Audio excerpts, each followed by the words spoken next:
வணக்கம், this is Jeeva from ஜீஸ் லாக்ஸ். டயட்டுக்கு one of the best recipe இந்த ப்ரோட்டீன் ரிச் தோசா எப்படி செய்கிறதுன்னு பார்க்கலாம் வாங்க.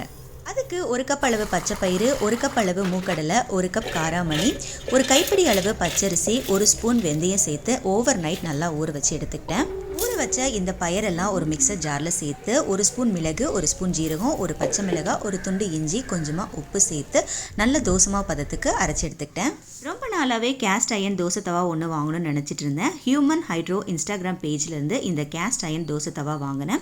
ரொம்பவே குவாலிட்டியாக இருக்கும் இவங்ககிட்ட. இது ஆல்ரெடி ப்ரீ சீசன் பண்ணி வரதுனால நம்ம டேரெக்டாக குக் பண்ண ஆரம்பிச்சிடலாம். தோசையும் நான்ஸ்டிக் தவா மாதிரி நல்லா ஒட்டாமல் வரும். இருந்தாலும் வாங்கின உடனே கல்லை நல்லா க்ளீன் பண்ணிவிட்டு ஒரு வெங்காயம் கட் பண்ணி நல்லா வதக்கிட்டு தான் நான் தோசை சுட ஆரம்பித்தேன்.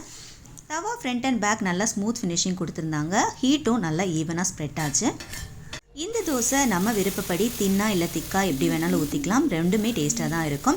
நான் இதுக்கு மேலே ஒரு ஸ்பூன் நல்லெண்ணெய் சேர்த்துக்கிறேன். நீங்கள் நெய் சேர்க்குறதா இருந்தாலும் சேர்த்துக்கலாம். ரொம்பவே டேஸ்டியாக இருக்கும். நல்லா வெந்துருச்சு. இப்போ திருப்பி போட்டுக்கலாம். அவ்வளவுதான் ஹெல்தியான ப்ரோட்டீன் ரிச் தோசா ரெசிபி. நார்மலாக தோசை சுடுறதை விட்டுட்டு இந்த மாதிரி ஒன் டைம் ட்ரை பண்ணி பாருங்கள். உங்களுக்கு ரொம்பவே பிடிக்கும். வீடியோ பிடிச்சிருந்தா லைக் அண்ட் ஷேர் பண்ணுங்கள். மறக்காமல் ஜீஸ் லாக்ஸை ஃபாலோ பண்ணிக்கோங்க. தேங்க்ஸ் ஃபார் வாட்சிங்.